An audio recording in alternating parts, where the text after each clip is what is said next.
अल्हम्दुलिल्लाह वहदा वस्सलातु वस्सलामु अला मन ला नबिय्य बअदा अशहदु अन ला इलाहा इल्लल्लाह वहदहु ला शरीका लह व अशहदु अन्न मुहम्मदन अब्दुहु व रसूलुहु अम्मा बाद।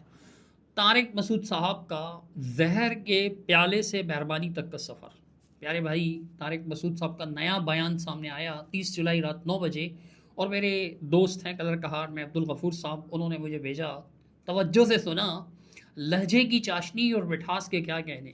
कभी तो हजरत ने यूं फरमाया था। एक ने मुझे कहा कि हाफिज सिद्दीक से आप इस पे मुनाजरा करो, आप नहीं कर सकते मुनाजरा। वो नहीं है सिद्दीक हसन, वो जो आया था यहाँ पे, उस बेचारे को पता नहीं है हाफिज सिद्दीक से हमारा असल मुनाजरा 3 तलाक पे तय हुआ था। मुझे पता था हाफिज सिद्दीक जहर का प्याला पी लेगा, 3 तलाक पे मेरे सामने कभी भी नहीं बैठेगा। मेरा 3 तलाक पे बयान किया, उसके नीचे किसी ने कमेंट्स किए हुए हाफिज सिद्दीक को बुला लो, आपको बता देगा वो क्या है। हाफिज सिद्दीक को 100 दफ़ा बुला चुका हूँ मैं। जो लोग थे ना उसके इर्द गिर्द, उनसे पूछो आपके असल तो तय हुआ था 3 तलाक पे, और मुझे पता था ये भागेगा 3 तलाक पे, ये जहर का प्याला पी लेगा, कभी नहीं बैठेगा मेरे सामने। ये क्लिप है इनका दिसंबर 2024 का, जो मैसेज टीवी पर लगा। यूट्यूब चैनल है ये, लिंक कमेंट में इंशाल्लाह आ जाएगा। इसका मैं जवाब दे चुका हूँ कि तारिक मसूद साहब की इन बातों का सच से कोई ताल्लुक़ नहीं है, ज़रा ताल्लुक़ नहीं है। लेकिन मैं सिर्फ ये दिखा रहा हूँ कि कभी हजरत का ये लहजा हुआ करता था। अब इसी क्लिप में हजरत ने ये भी फरमाया, अंदाज़े गुफ्तगू पर तवज्जो दिला रहा हूँ। भागेगा 3 तलाक पे, ये जहर का प्याला पी लेगा, कभी नहीं बैठेगा मेरे सामने। अब तो थ्रेट्स वैसे ही है ना क्या 3 तलाक पे जहर का प्याला पी लेगा मेरे सामने, और अब भी है, बुला लो आप, मैं तैयार हूं बैठने के लिए। लेकिन उसने क्या किया, उसने 2 नंबरी की हाफिज सिद्दीक ने। हाफिज सिद्दीक ही नाम है ना, कुछ और किसी और को ना रगड़े लगा दूं। वो जो मेरे सामने पिलर पे आके बैठा था, बाज़ नाम ही बंदे का गलत ले रहा होता हूं मैं। सिद्दीक ही है ना, अबे जो अहले हदीस के नहीं, वो हाफिज सिद्दीक, जो वो जो सिद्दीक रिजा। हाँ, ये था जनाब तारिक मसूद साहब का अंदाज़ो अखलाक, लबो लहजा, बोलने का सलीका, और अब ये मिठास। माशाल्लाह, सुभान अल्लाह, वेलकम टू दिस लाइन। अल्हम्दुलिल्लाह, हमने तब भी ये अंदाज़ इख्तियार नहीं किया था। वही हमारा नॉर्मल अंदाज़ है, जो उसी लहजे में हमने इनको जवाब दिया था, और अब भी नहीं करेंगे इंशाल्लाह। और अब तो करने की गुंजाइश भी नहीं रहती। जब इतनी मोहब्बत से आप बात कर रहे हैं तो मोहब्बत ही से इंशाल्लाह बात होगी। बहरहाल, आपके इस लबो लहजे पर दिली खुशी हुई, शुक्रिया जनाब। प्यारे भाई तारिक मसूद साहब, आपका शदीद इसरार है अब भी कि मेरा दावा मुकम्मल नहीं है। सबूत देख लें कि 3 तलाक के बारे में पूरा मौक़िफ़ वाज़ेह करें। आप टू द पॉइंट तो किया है आपने, कंप्लीट नहीं किया, कंप्लीट कर लें। अल्हम्दुलिल्लाह, हमारा जवाब दावा टू दी पॉइंट है। ये तो आपने भी तस्लीम फरमाया, अल्हम्दुलिल्लाह। आपका ये ख्याल है कि हमारा दावा इनकम्प्लीट यानी नामुकम्मल है। यही बात आपकी तरफ पलटती है कि चैलेंज आपका, दावा करके मुद्दई आप बने। पहले अपना दावा पेश फरमाया, लेकिन मुख्तसर, तो उसूल के मुताबिक हम मुद्दा लें। आपके दावा के मुताबिक आपको मुख्तसर जवाब दिया, जैसे आपने एक लाइन में अपना दावा बयान किया, 2 जुमलों में, 2 चंद अल्फाज में, ऐसे हमने भी मुख्तसर जवाब पेश किया। लेकिन आप मुसलसल कह रहे हैं कि मेरा ये दावा मुबहम है या नामुकम्मल है। मुबहम और नामुकम्मल की तफसीलात को नज़रअंदाज किए बगैर आपने जो फरमाया ये सुनिए। मेरे दावे में अगर कोई कंफ्यूजन है तो मुझसे पूछें। ये आपके ताज़ा क्लिप में था। इससे पहले जो क्लिप आपने 28 जुलाई को रिकॉर्ड करवाया था, उसमें भी आपने ये दावत दी थी। अगर आपको उस दावे पे कोई इश्काल है तो आप कर लें, लेकिन दावा क्लियर होना चाहिए। जिस तरह की कन्फ्यूजन और इश्काल के दावे आप मेरे दावे के बारे में कर रहे हैं, वो तो फिर आपके दावे में भी मौजूद हैं। कैसे? मैं कहता हूँ आप अपना दावा मुकम्मल करें पहले। आपका दावा भी इनकम्प्लीट है, मुकम्मल नहीं है। जनाब तारिक मसूद साहब, आपने अपने दावे में रुखसती के बाद की बात की। यकीनन रुखसती से मुराद आपकी खलवत सहीहा होगी। वज़ाहत फरमा दीजिएगा कि जी हाँ यही है।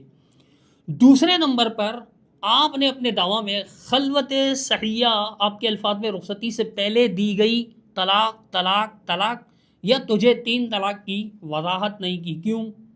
रुखसती से पहले भी तो तलाक होती है ना, जबकि नुसूस कुरान व हदीस से बादज़ निकाह क़ब्लज़ खलवत सहीहा क़ब्लज़ लम्स भी तलाक देने की गुंजाइश है।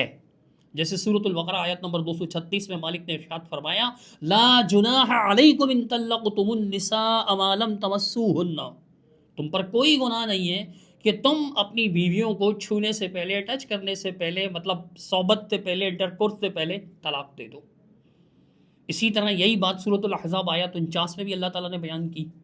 तो आप इन अहनाफ के यहाँ इसकी दो सूरतें, एक तो ये कि कोई शख्स अपनी ऐसी बीवी को जिसको अब तक जिसके साथ खलवत सैया नहीं हुई, उसको ये कह दे कि तुझे तलाक तलाक तलाक या तुझे 3 तलाक, दो सूरतें बनती हैं, दोनों बयान करें। आपके दावे में ये नहीं है।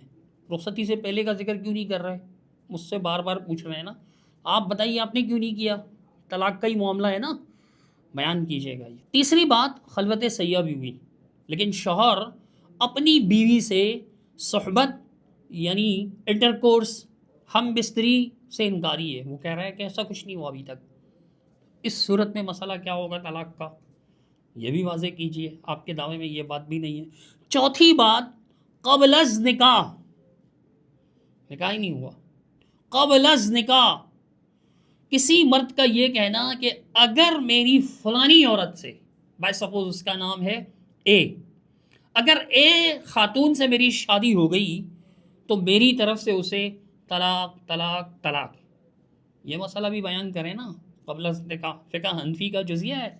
आप चाहेंगे तो मैं सबके स्कैन्स लगा दूंगा। मुझे सुनने वाले बखूबी जानते हैं कि बग़ैर दलील और बग़ैर हवाले के बात नहीं कर रहा, लेकिन ये चूँकि आपका दावा है, ये चौथी चीज़ का भी इजाफ़ा कीजिए।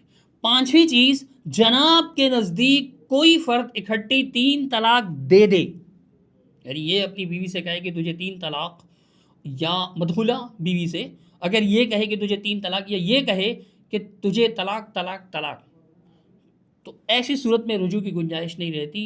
अगर रुजू करेगा तो आपके नज़दीक और आपके बहुत से उलमा भी ये तंस करते हैं कि जी जिना होगा, ये जिना होगा। सुनिए अपना बयान। मेरे शौहर ने 6 माह पहले 1 तलाक दी थी, अब 2 बार 2 तलाक दे दी है और एक साथ। यहाँ के कुछ मुफ्ती कह रहे हैं कि रुजू कर सकते हैं। मेरे घर और ख़ानदान वाले सब मुझ पर दबाव डाल रहे हैं और मुझसे ऐसा रवैया रखा जा रहा है कि गोया इसमें मेरा कसूर है और सबके सामने मुझे जलील किया जा रहा है। बराए मेहरबानी इस बारे में रहनुमाई फरमा दें। शाहीन साहिबा बम्बई से। 3 तलाक के बाद जाना बिल्कुल हराम है, जिना होगा खालिस। ये भी अपने दावे में लिखें आप। ये 5वीं बात भी अपने दावे में लिखें, ये नहीं है आपके दावे में। 6ठी बात, आप अपने दावे में ये बात भी शामिल फरमाएं जो आपने इस क्लिप में कही। सुन लीजिए अपना ही बयान। और जो मुफ्ती फतवा दे रहे हैं उनको खुदा के गज़ब, खुदा के अजाब से डरना चाहिए। हलाल और हराम में इतनी जुर्रत से फतवा दिया जाता है, मैं हैरान होता हूँ। कुरान में कहीं भी नहीं है कि इकट्ठी 3 तलाक़ें एक होती हैं। तो आप अपने दावे में ये बात भी शामिल कीजिए कि ऐसा फतवा देने वाले अहले इल्म, मुफ्तियान किराम अल्लाह के गज़ब और अज़ाब का शिकार होंगे। ये 6 बातें। जब आप इन सब बातों के कायल हैं और इन सब बातों में आपके दावा मौजूद हैं, तो इनको अपने दावे में शामिल कीजिए। और अब आप ये तरीका अख्तियार कीजिएगा कि एक पर्चे पर साफ वाज़े अंदाज में ये 6 की 6 बातें लिखकर उसका स्कैन लगाइएगा।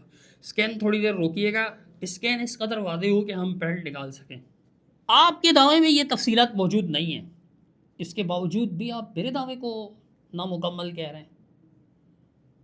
जितना मुख्तसर दावा आपने किया इतना मैंने मुख्तसर दावा आपको बता दिया।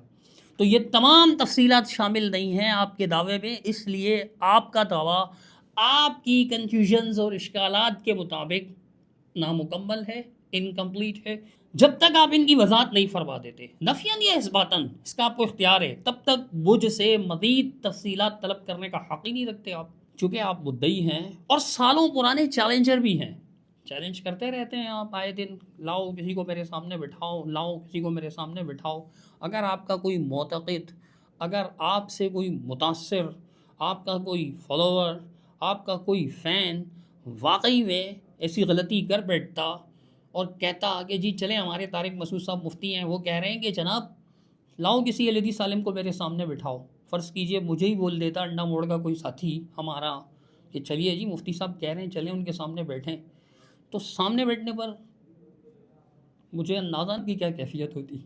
माज़रत के साथ तंज नहीं कर रहा, कह रहे हैं ना सामने एक वीडियोज़ में आप जो है वो बात इतनी लंबी कर रहे हैं, दावा ही अभी तक आपके लिहाज से पूरा नहीं हो रहा, तो फिर सोचिए सामने की क्या कैफियत होती है। खैर, जब तक आप इन बातों की वजाहत नहीं फरमाते, मुझसे मज़ीद तफसीलात का मुतालबा ना करें।